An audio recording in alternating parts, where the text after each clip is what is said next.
Salve, muito boa noite. Nós de novo aqui nesta quarta-feira, no Frente a Frente, falando de política. Nós estamos hoje aqui com o senador Plínio Valério, ele é do PSDB do Amazonas. Nós já falamos aqui do Amazonas, falamos de reforma tributária, da sucessão no Senado Federal. Senador, o grande debate do momento, e a gente já até tocou nesse assunto, mas eu gostaria de voltar, é sobre um programa social do governo. Já existe um diagnóstico que no pós-pandemia haverá um desemprego maior, uma grande demanda por serviços públicos, né? De saúde, de segurança, de educação. Muita gente vai tirar filhos de escolas particulares e não tem dinheiro, né? Então, eu acho que 2021 será assim, fundamental para o governo, para esse governo Jair Bolsonaro e para o Brasil. Como é que o senhor vê, senador, a possibilidade de se criar um programa social ou melhorar o Bolsa Família? O que o senhor acha?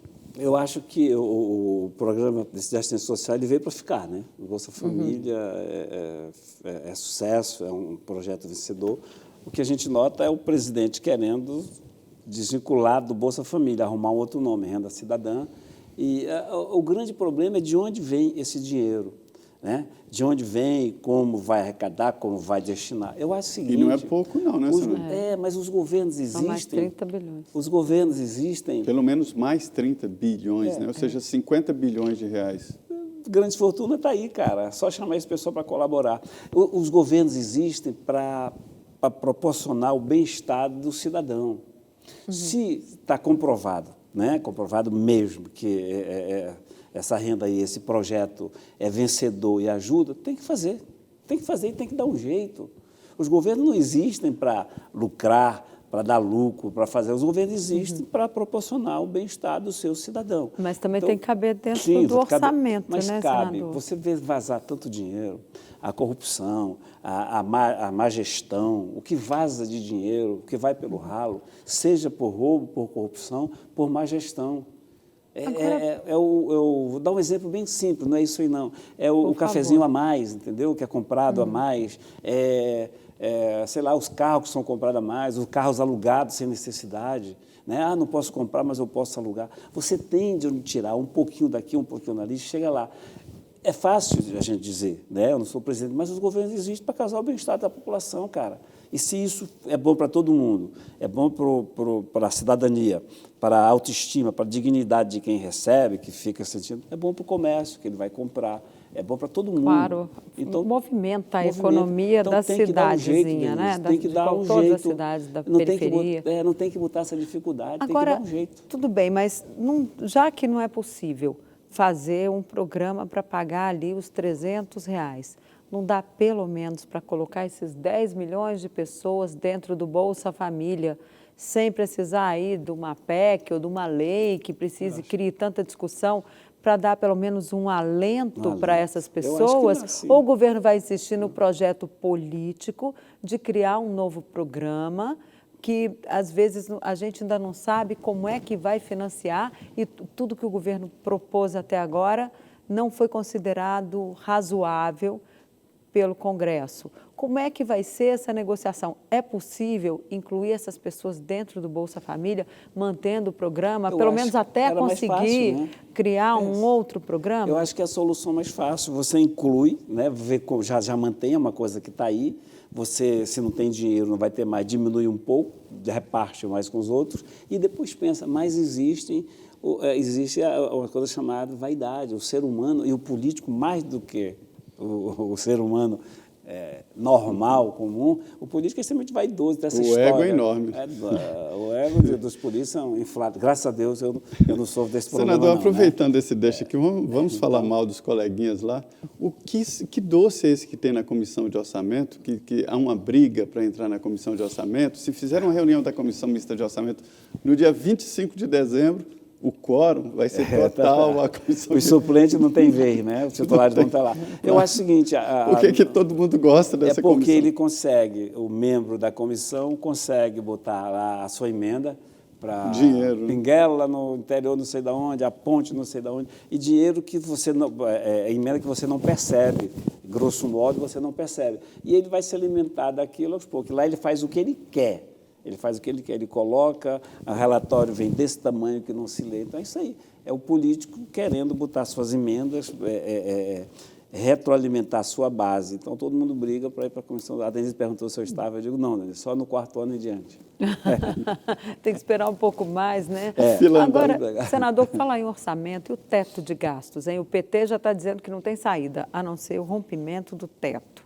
Como é que o senhor está vendo isso? Porque o governo diz que não vai romper o teto de jeito nenhum, porque senão vai ser uma sinalização muito ruim para os investidores, para o mercado. O dólar já está lá em cima, a bolsa já está caindo. Se mexer no teto, vai ficar pior ainda. Como é que o senhor vê essa questão? Pois é, eis aí a questão, né? De romper, de não respeitar o teto. É um problema dos grandes governos. Esse pessoal tem que pensar, Denise. Esse pessoal, assim como eu decidi ser senador, vim para fazer o meu papel, esses ministros têm que bolar uma forma, né? Agora, que não precisa ser essa, do precatório, do Fundeb principalmente, né? Querem usar o dinheiro do Fundeb, porque o dinheiro do Fundeb não conta para furar o teto. Eu te confesso, eu acho esse um assunto, Denise, complicadíssimo, sabe? Eu leio, eu pesquiso, eu indago, eu vou e não consigo. Eu não tenho solução, saída para dizer, olha, isso aqui seria melhor, isso aqui seria tal. Eu só fico observando, torcendo para que eles encontrem saídas legais. Tem, Denise, não tem como, não existe problema sem solução neste mundo. Num orçamento desse tamanho, né? Não tem. Pois é que eu te falo, é só lá na comissão de orçamento, por exemplo, não deixa lá o cara mandar 100 milhões, não sei para onde, 150, 50, é só ver isso, né? A gente colaborar, você tira um pouquinho do orçamento do legislativo, tira um pouquinho do orçamento do judiciário. O problema todo é que não há consenso, né? Que não há. E não falta o raciocínio mais no coletivo dos nossos parlamentares, né? Do próprio governo? Cada um só pensa em si, na sua eleição, como é que eu vou me dar bem, porque se eu não me der bem, essa lei não serve.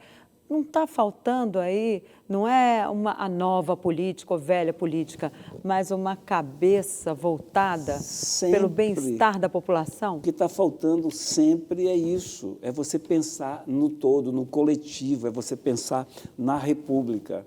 Mas você querer isso nessa mentalidade, né, que tem dos políticos, que tem nós brasileiros, essa mentalidade, essa vaidade, essa disputa. Então, no dia que se colocar o coletivo acima dos projetos pessoais, aí, né? No dia que você entender que você está ali para servir e não para ser servido, mas isso é muito difícil, é utopia, é utópico, mas a gente tem que continuar insistindo. Por exemplo, nós temos lá alguns senadores que pensam assim. Nós temos lá, somos minoria, mas já somos alguns. Então, eu sonho com o dia que isso vai chegar, mas é uma utopia, é muita vaidade, é muita individualidade, é muito egoísmo, mas, acima de tudo, é vaidade mesmo. Senador, essa pandemia ela mudou muito o jeito de pensar do mundo inteiro, do Brasil e também de alguns parlamentares. A gente vê até da equipe econômica que jamais a equipe econômica que entrou do Paulo Guedes pensaria num programa social ou distribuir dinheiro, no caso do emergencial. A pandemia mudou. Eu acho que esse debate, o debate econômico, político-econômico, mudou também na atividade política no Congresso Nacional? Do olhar, assim? Eu não sei se mudou o olhar, mudou o foco, porque me parece que essa mudança do Paulo Guedes, e eu sou suspeito de falar sobre o Paulo Guedes, porque eu critico ele de todo jeito, é nosso inimigo público número 1 da Zona Franca, porque estão pensando na reeleição. Já estão pensando na reeleição. Então, o que eu vejo, assim, de leituras que tenho, é que o Paulo Guedes já entrou no projeto da reeleição também. Então, ele aceita esse tipo de conversa, mas que é falso, é falsidade, isso não é para valer, entendeu? Isso não é política de governo, isso é política momentânea de governo para, né, calar, agradar determinados setores. Por falar em reeleição, o senhor apoia João Dória, que já se coloca aí como um pré-candidato à presidência da República. Muita gente diz que as atitudes dele até denotam aí a vontade de ter essa candidatura presidencial. Mas, ao mesmo tempo, já tem um grupo dizendo, olha, nós temos que nos unir, senão Jair Bolsonaro se reelege. O PT está sozinho, diz que vai ter lá o candidato dele, ponto. Como é que o senhor está vendo esse cenário aí que não tivemos nem eleição municipal ainda, né, já Maria? se A campanha está fala, começando né, agora e já está todo mundo tratando base, lá da né? frente. É a base política, a eleição. Como é que o senhor está vendo aí essa discussão antecipada de 2022? Denise, assim que a gente assumiu do PSDB, eu até rebati as atitudes e comentários do Dória, muito assodado já pré-candidato.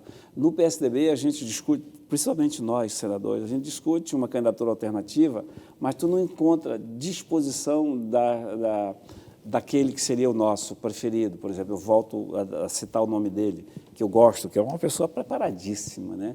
Que é o Tasso. A gente conversa, mas o Tasso está fora de qualquer projeto dessa natureza. Então, a gente vai discutir isso no PSDB, mas eu acho que tem que ter essa união. Agora, todo mundo quer união, né? Mas em torno de si, né? Nós precisamos, a oposição faz assim, não, nós vamos juntar, porque senão a situação ganha assim, mas juntar se for eu escolhido.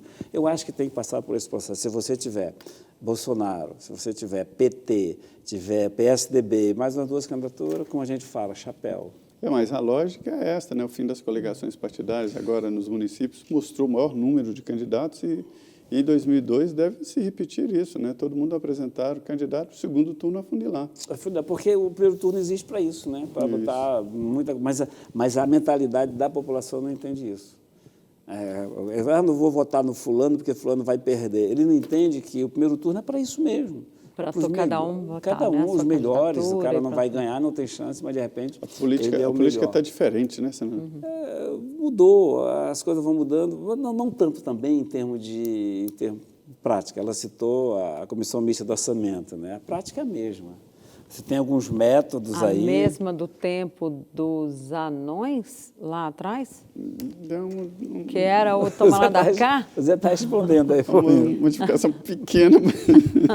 Então, você vê assim... Mas o segredo continua, senador, porque eles gostam tanto dali, né? Porque eles gostam tanto, né? A gente Essa briga pergunta tanto... que não quer calar, né? A gente briga tanto para as emendas positivas, para ser liberada, aí tem uma emenda extra que a gente aceita e vai. Aí, de repente, boia lá um senador tal, 100 milhões de reais, o município não sei de onde. Foi lá na Comissão Mista de Orçamento, que ele estava lá e fez... Então, a prática... Mas é isso, tudo se resume a isso aí, né? Quanto você não entender que a República está acima de tudo e de todos... Senador, é interessante porque nós falamos aqui já do Supremo Tribunal Federal e desse protagonismo do Supremo Tribunal Federal. Muita gente acha que o Supremo é um poder moderador, né, de absolutistas e tal, mas não é. O poder maior é do Congresso. O Executivo tem um poder muito grande de execução e tal, mas o poder de legislar é do Congresso. A lei vem de lá, como eu te falei... E o Supremo dá a última palavra, mas a volta continua, o círculo continua e volta para o Congresso Nacional. O ministro pode sofrer processo de impeachment, e quem pode fazer isso é o Senado. E o senhor tem um projeto sobre mandato de ministro. Isso interfere nesse processo? A gente queria, de um começo, alguns ministros do Supremo se julgam semideuses. E uma coisa, um fator que eu acho que colabora muito para isso é o fato dele entrar e só vai sair quando completar 75 anos de idade. Então, faça o que fizer, aconteça o que acontecer, ele vai continuar lá. Né? E o que a gente queria? O Toffoli vai ficar um tempo enorme. 43 anos da vida dele. Não é? O que a gente queria, se você limitar, se você estabelecer o mandato do ministro, 8 anos, 10 anos, o minha PEC é em 8 anos, ele vai ter que se preocupar, né? Porque daqui a 8 anos ele vai sair. Então, pode ser que muitas dessas atitudes ditatoriais, essas decisões monocráticas, isso é uma excrescência, né? A decisão monocrática sobrepor ao colegiado. Então, eu acho que é Mas a Constituição permite. Né? Sim, a decisão permite, mas a gente teria que melhorar. Quer dizer, permite ser monocrático, mas amanhã tem que vir para o plenário, depois da manhã tem que vir para o plenário. Então, eu acho que se a gente limitar, se ele souber que ele tem data para entrar e data para sair, as coisas vão melhorar. Agora, não vai servir para agora, mas já serviria, se tivesse sido aprovado lá, quando eu quis, já serviria para esse novo ministro agora. Agora, por falar em Supremo, o senhor acha que a reforma administrativa, do jeito que ela foi apresentada na Câmara, primeiro, ela passa? E segundo, se for para fazer uma reforma administrativa nesses termos, não tem que incluir também ministros do Supremo e todos os magistrados e políticos, também os parlamentares, né, que também não estão incluídos? Você fazer uma reforma com o nome de reforma e você livra a cara de juiz, desembargador, de senador, não é reforma, muda de nome, né? Eu acho que você tem que mexer com tudo para ser reforma, não tem que mexer, como sempre acontece, nos trabalhadores, na classe menos Aí favorecida. já tem gente achando que está grande demais, que é uma reforma de Estado. Essa reforma nem se discute esse ano. Isso aí, Não tem nem relator, né? Bobagem. Tem relator não, né? Não tem. Essa daí é aquela coisa de mostrar, ter... A reforma da Previdência foi feita porque era um Congresso novo, né? E a querendo reforma ainda fazer. tem que passar pela Comissão de Constituição e Justiça da Câmara, que não foi nem instalada. Depois é criada uma comissão especial que analisa. Aí que vai ter um relator de mérito, né? Porque na CCJ não é relator de mérito, é só de constitucionalidade. Até chegar no plenário, votação em 2 turnos. Só 2022, esquece, então. esquece. Se sair. Você mesmo disse, já Ano começou a eleitoral. eleição de 2022, já começou. A gente iniciou Ninguém vai a querer 2020, mexer com vai esse- nada, vai nada. Ih, senador, então, infelizmente o nosso tempo acabou, o ano está acabando, nosso tempo também, né, Zé Maria? Muito obrigada pela sua presença aqui, eu queria agradecer muito, já fica o convite para o senhor voltar aqui, quando estiver lá esquentando essa eleição para presidente do Senado e da Câmara, né, lá no início do ano, a gente traz o senhor de volta. Volto sempre que for chamado. É muito bom estar com vocês aqui, Denise e Zé. É sempre bom estar trocando ideias e o público de vocês saber o que a gente pensa, né? A gente não faz nem questão de concordar com a gente, faz questão de expor as ideias da gente. Principalmente essa questão de Amazônia, porque eu trago um recado muito importante para o brasileiro e para a brasileira. É que não aceite essa ideia, essa pecha, essa nódoa, esse crime, esse pecado ambiental que nós não temos por que carregar essa cruz. Pecadores ambientais são eles. Se tem bandido nesse enredo, nesse filme, não somos nós brasileiros. Ok, senador Zé Maria, mais um frente a frente, né? Pois é, e mostrando exatamente, é assim que se faz uma entrevista, mostrando e deixando o entrevistado falar, né, Denise, e expor suas ideias. Muito boa noite, obrigado, até quarta-feira que vem. Claro, e para você que nos assistiu, uma boa noite. Até a próxima quarta-feira, mas não sai daí não, que agora tem o Jornal da Vida, com as notícias do Brasil e do mundo para você, aqui na Rede Vida. Até a próxima quarta-feira.